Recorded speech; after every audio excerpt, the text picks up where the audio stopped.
Hello viewers, welcome to kids tale. Hi சுட்டீஸ், எப்படி இருக்கீங்க? இன்றைக்கி என்ன ஸ்டோரின்னு யோசிச்சுட்டே இருக்கீங்களா? பேரண்ட்ஸ், நம்ம சேனலை சப்போர்ட் பண்ணுங்கள், சப்ஸ்கிரைப் பண்ணுங்கள். நீங்களும் உங்கள் குழந்தைங்களும் அழகாக கதை கேளுங்க. யாருக்கெல்லாம் கதை கேட்க பிடிக்குமோ அவங்களோட நம்ம சேனலை ஷேர் பண்ணுங்கள். தேங்க்யூ. ஓகே சுட்டீஸ், கதைக்கு போகலாமா? என்ன கதைன்னு யோசிச்சுட்டிங்களா? இன்றைக்கி நம்ம உல்ஃப் அண்ட் த க்ரெயின் கதை கேட்க போகிறோம். ஓகேவா? உல்ஃப்னா தெரியுமா? ஓநாய். கிட்டத்தட்ட பார்க்க ஃபாக்ஸ் மாதிரியே இருக்கும், பட் கொஞ்சம் டிஃப்ரெண்ட்டாக இருக்கும். ஆஷ் கலரில் கொஞ்சம் பிளாக்கிஷாக அந்த மாதிரி இருக்கும். நான் பிக்சர்ஸ் போடுறேன், நீங்கள் பாருங்கள் வேணும்னா. இன்னொன்று க்ரெயின் கதை. க்ரெயின்னா நாரைன்னு சொல்லுவாங்க. கொக்கு பார்த்துருக்கீங்களா நீங்கள்? ஒயிட் கலரில் பெரிய பீக் வச்சுட்டு இருக்கோம் இல்லையா, அதுதான். ஓகே, ஒரு பெரிய ஃபாரஸ்ட் காடு இருந்துச்சு. அங்கே ஒரு உல்ஃப், அந்த க்ரீடி உல்ஃப் என்ன பண்ணுச்சு, வேகமாக சாப்பிட்டுச்சு. நம்ம சாப்பாடு ஸ்லோவாக சூ பண்ணி நல்லா சாப்பிடணும், மெதுவாக. அப்போ தான் டைஜஸ்ட் ஆகும் ஈஸியாக, இல்லையா? வேகமாக சாப்பிட்டா டைஜஸ்ட் ஆகாதுல, கஷ்டமாக இருக்கும்ல. ஸ்லோவாக நல்லா சூ பண்ணி தான் நம்ம ஃபுட்டெல்லாம் சாப்பிட்ணும்.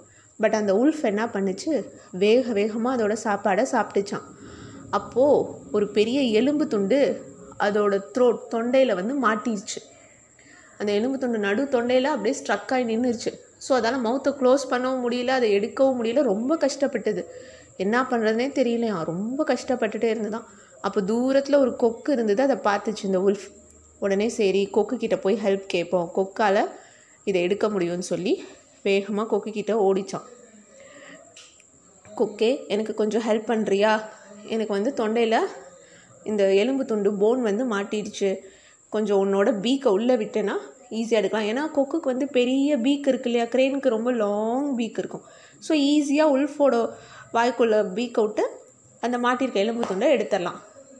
பட் ஆனாலும் கொக்கு கொஞ்சம் யோசிச்சு தான், வாய்க்குள்ளே எப்படா நம்ம பீக்கை விடுறதுன்னு. பட் ஆனால் கொக்கு சரி, நம்மளால் முடியும், நம்ம ஹெல்ப் பண்ணலாம் அப்படின்னு சொல்லி, பாவம் உல்ஃபு, நம்மளால் முடிஞ்ச ஹெல்ப்பை கண்டிப்பாக நம்ம பண்ணணும்னு சொல்லி அது என்ன பண்ணுச்சு, அதோட பீக்கை உல்ஃபோட வாயிலேருந்து எடுக்கிறதுக்காக சரின்னு சொல்லிடுச்சு. உல்ஃப் என்ன சொன்னிச்சு, நீ எனக்கு ஹெல்ப் பண்ணு, உனக்கான ரிவார்டை கண்டிப்பாக நான் கொடுக்குறேன், ஏதாவது ஒரு நல்ல பரிசு ஏதாவது ஒன்று நான் உனக்கு தரேன் அப்படின்னு சொன்னிச்சான். இந்த கொக்கும் ஓகேன்னு சொல்லி அது பீக்கை வாய் உள்ளே விட்டு உல்ஃபோட எலும்பு துண்டை வெளியில் எடுத்துருச்சான். உல்ஃபோடனே ஓகே போயிட்டு வரேன்னு சொல்லிட்டு வேகமாக திரும்பி ஓட போச்சான். க்ரெயினுக்கு ரொம்ப ஷாக் ஆயிடுச்சான். என்னடா இது, இந்த உல்ஃப் இப்படி பண்ணுது, வாயிலேருந்து நம்ம அந்த எலும்பு துண்டை எடுத்து அதுக்கு ஹெல்ப் பண்ணால் நம்மளுக்கு ஏதாவது ரிவார்ட் பரிசு கொடுக்குறேன்னு சொன்னிச்சு. இப்போ என்னன்னா எடுத்தோன்னா அது பாட்டுக்கு போகுதுன்னு சொல்லி உல்ஃப் கொஞ்சம் நில்லு, நீ எனக்கு எங்கே ரிவார்ட் கொடுத்த அப்படின்னு கேட்டுச்சான். உல்ஃப் சொன்னிச்சான், நான் தான் ரிவார்ட் கொடுத்துட்டேனே அப்படின்னு. எங்கே கொடுத்த? என் வாய்க்குள்ளேருந்து உன் பீக்கை நீ எடுத்துட்டல, நான் உன்னை கடிக்காமல் விட்டேன்ல, அதுதான் ரிவார்ட் அப்படின்னு சொல்லிடுச்சான்.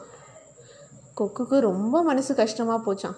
சா, இப்படி ஒரு நன்றி இல்லாத ஜென்மமாக இருக்கேன் இந்த உல்ஃபு, நம்ம இவ்வளோ ஹெல்ப் பண்ணியிருக்கோமே அப்படின்னு சொல்லி ரொம்ப வருத்தப்பட்டுச்சான். உல்ஃபு இந்த பதிலை சொல்லிவிட்டு அது பாட்டுக்கு ஒரு தேங்க்ஸ் கூட சொல்லாமல் போயிடுச்சான். ரிவார்ட் கொடுக்குறேன்னு சொல்லி அதுவும் ஏமாற்றிட்டு போயிடுச்சு. கொக்கு வருத்தத்தோடு நின்றுச்சு. அப்போ தான் கொக்கு டிசைட் பண்ணிச்சான், நம்ம யாருக்கு ஹெல்ப் பண்ணுறோன்னு யோசித்து ஹெல்ப் பண்ணணும் அப்படின்னு அதுக்கு புரிஞ்சுதான். என்ன சுட்டீஸ், உங்களுக்கு இந்த கதையில் புரியுதா? Help those deserved. யாருக்கு உதவி பண்ணணும், யார் அந்த உதவிக்கு தகுதியானவங்களோ அவங்களுக்கு தான் நம்ம உதவி பண்ணணும். எல்லாருக்கும் நம்ம நம்மளோட டைம் எனர்ஜி எல்லாம் வேஸ்ட் பண்ணி உதவி பண்ணியும் அந்த உதவி அவங்க மதிக்காமல், அதை ஒழுங்காக பயன்படுத்திக்காமல், அதை அலட்சியப்படுத்துகிறவங்களுக்கு நம்ம உதவ வேணாம். யார் அந்த உதவியை மதிக்கிறாங்களோ அவங்களுக்கு தான் நம்ம உதவி பண்ணணும். Help those deserved.